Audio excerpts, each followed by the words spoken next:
angry because it is the tongue that causes anger to come. It is the tongue that says, I will never forgive. It is the tongue that says, I will forgive. It is the tongue that will set you free. It is the tongue that will hold you. So God rushed very fast to Jeremiah and touched the tongue of Jeremiah and told Jeremiah, from today, where I will send you, you will go. What I will tell you to say, you will say. From today, you become my servant, you become my slave. And then he told him in verse number 10, see, today I've set you over nations and kingdoms. He has set you over nations and the kingdom. Why nations and the kingdom?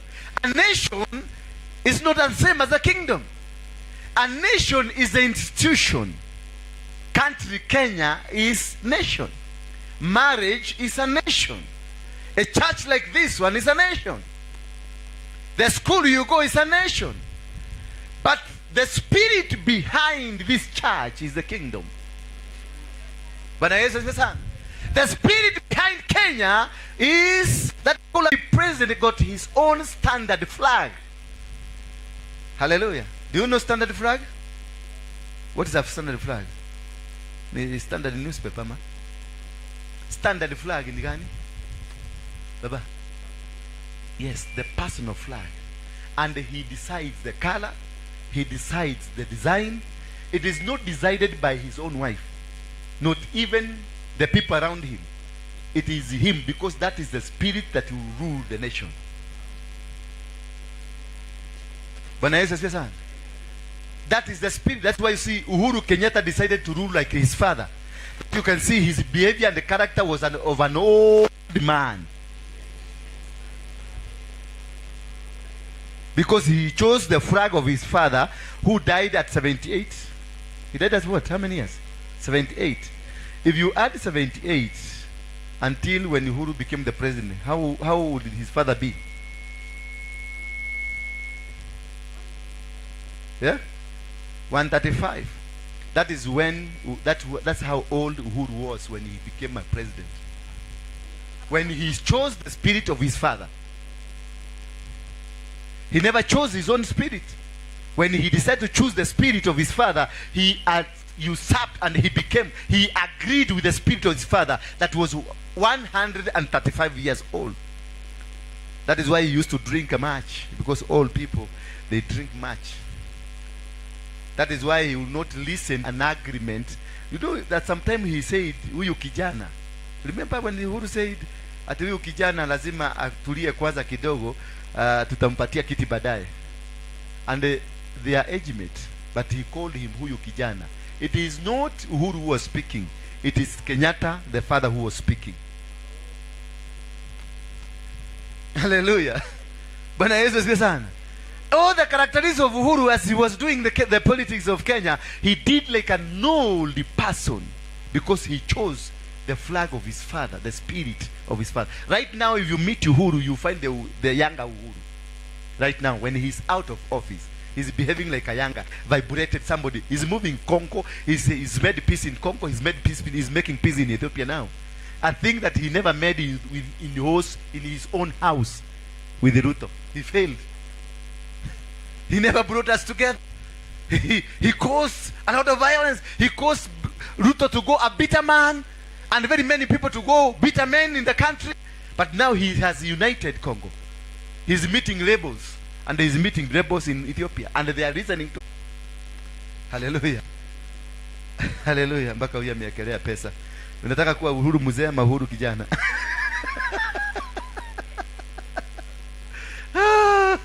Hallelujah. That is how to know. When God says that, see, today I've given you nations and kingdom. Nations, the institution. The institution, marriage. The institution, your family. I'm the father of children. Therefore, that is the institution. The Waruinge controls, leads us to the kingdom of heaven. Praise be the name of God. So when you forgive, you allow the government of heaven to come in. The kingdom of heaven to come in. And then you'll be able to trap the powers. You'll be able to walk in the trappings of powers of heaven. Because in heaven, there is no spirit of unforgiveness. In heaven, what is there is the spirit of forgiveness. clean people who are not carrying burdens. So you will never be allowed into a kingdom where the character you are carrying is not exercised. Hallelujah.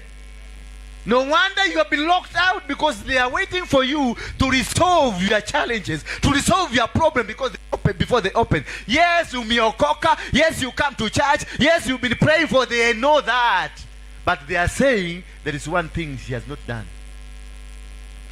So you are in the compound. You are in the compound. You are in the place called no man's land. Uko kwenye mpaka ya Kenya na Uganda. Hapo kwenye hiyo shamba pale Miguna alikuwa anasema, I'm not boarding. You cannot arrest that person. When you are at no man land, you can never be arrested. Nobody can touch you. Either side, this part, they will wait you until. That's what they did at the airport. When you are in the airport, kule kwa hiyo nini, hiyo mahali tunakwanga huko ndani, kuna wale wameenda na ndege, si zote.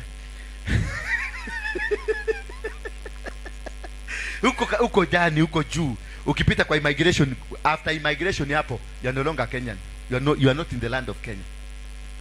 No police officer can arrest you ati umeviolate, ati uko kwa nchi ya wenyewe. Now inaitangwa no man's land. And Miguna was behaving, alikuwa nakaa wapi? Hapo kwa hiyo no man's land. Nobody touched him until they timed him. Kwa mlango alikuwa napita, unajua mtu pride ni pride. Alikuwa napita, wakamvuta kidogo, akakanyaga pande ya Kenya, wakashika yeye. And he was removed from Kenya with an authority, mguu moja. Hiyo ndio walitumia kumutoa. He violated the rules, the laws of the nation. So that is happening with you. Wakati uko na bitterness, uko into the kingdom ya shetani. Wakati you are not forgiving, uko ndani ya kingdom ya shetani. It doesn't matter whether you are a prophet, whether you are an evangelist, whether you are whatever you are, it doesn't matter. If you are carrying the unforgiveness, you are carrying with you. It is with you who you are in this kingdom. There's no shortcut. You are either here or there. You cannot be a Jagadha. A Jagadha kwa Kikuyu, wanaelewa wale Kikuyu. Ni ile kanyama kanakuaga hakako kwa nyama na hakako kwa nini? Kwa kosi. Bwana Yesu asifiwe sana. So when you have the unforgiveness, you are directly kwenye ufalme wa shetani. Na wanasikia unataka kutoka kule kwa Mungu, wanasikia unataka kutoka, lakini kuna hajaachana na contract, because when you are unforgiveness, uko na contract kwa shetani. Bwana Yesu asifiwe sana. Hiyo bitterness ndio uliona Musa wakati alikufa aling'ang'aniwa na Mungu na nani? Because both they were claiming. Mungu alikuwa anasema huyu ni mtu wangu, naye shetani anasema ni mtu wangu. Kwa nini? Because huyu man aliagusha ile kitu yako, na akaambia Mungu hivyo, na ile kitu ulimwapatia aliagusha. Sasa unasemaje ni wako? Hivyo ndivyo nang'ang'aniwa. Mabia neiba, hivyo ndivyo nimang'ang'aniwa. Kwa sababu Mungu anakukilemu unakuja kwa kanisa. Mungu anakilemu unatoa sadaka. Mungu anakilemu umetoa sacrifices. Mungu anakilemu unaomba, unajua unakuja kuomba, unaombaga baka jasho inatoka kwa mgongo. Lakini shetani anasema, angalia, fungua kabati ya roho. Shetani anakuja naambia Mungu, fungua kabati ya roho.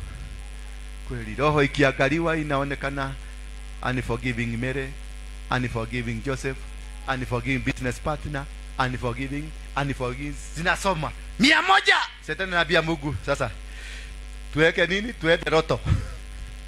Ni roto mani gani? Ile ya kubeti. Bwana Yesu asifiwe sana. Sasa unampatia Mungu kazi mingi ya kupigana kwa sababu yako. Because he fought the battle for Moses. Na unafikiria Moses alikuwa mmoja because he led a battle that was 430 years. So he had a huge responsibility ikiwekwa kwa ratili. Bwana Yesu asifiwe. Ndio Mungu awaste time yake akung'ang'anie. What have you done? Ni juko tu. Naibai tamakai kai nakuma mama kirema kai tama admarare na pesa kai marare na pesa you ateni omaro te imagine kitako kopa makana matan kai ni da Hasa niambie, ni Mungu atakusikiliza hiyo ushetani uko nayo, ama atasikiliza venye utakuwa forgiven?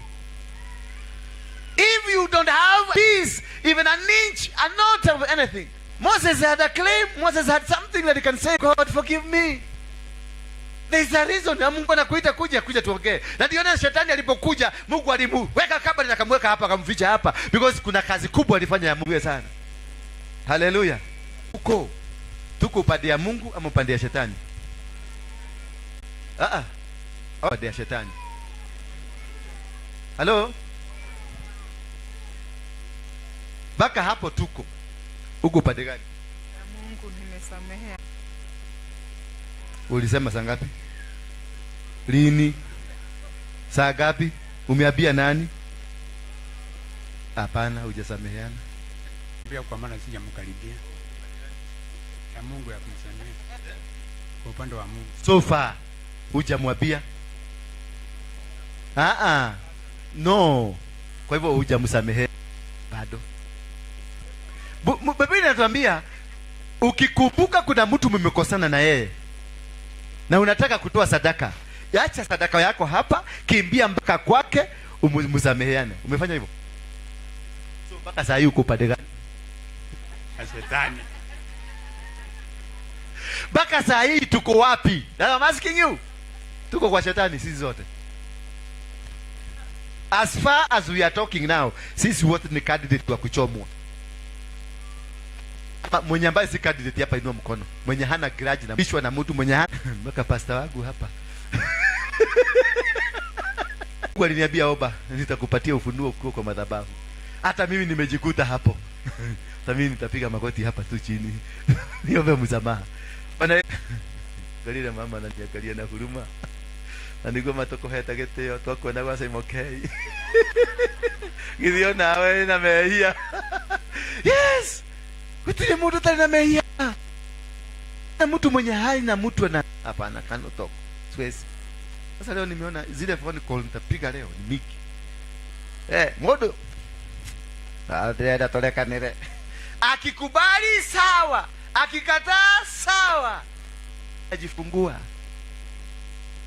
Kameno. Yes, dipenda. Atukana hulele dimulege. Sawa. You are free. You have said it. You confess it to God. And you are set free. Bwana Yesu asifiwe sana. Hallelujah. So Moses only needs you uziweke chini ndio azikanyage. That is all what you need. So leave that grudge you have. Leave that anger. I want you to drop it here tonight, today. That bitterness, drop it today. Hallelujah. Yesu asifiwe sana. Bwana Yesu asifiwe sana. Wangapi wameguzwa? Umesikia umeguzwa kabisa? Hapo nimegogwa msumari. Nimegogwa, acha kuinua ni kama nataka kuambia shetani anakuambia usipandishe. Ni wangapi tuko kwa shetani? Inua mkono. Mpaka sasa. Inua tu mkono. Wale unajua hatujatubu, hatujapigiana simu, hatujaambia watu tumetusema kwa juu, because God looks at the heart to be forgiven. Wale wajeuri tu waendelee kwa wajeuri. Inua mkono wako vizuri juu. Wale wanajua tuko kwa shetani. Sisi hata mimi niko kwa shetani, mimi mwenyewe na kuokosa hapa.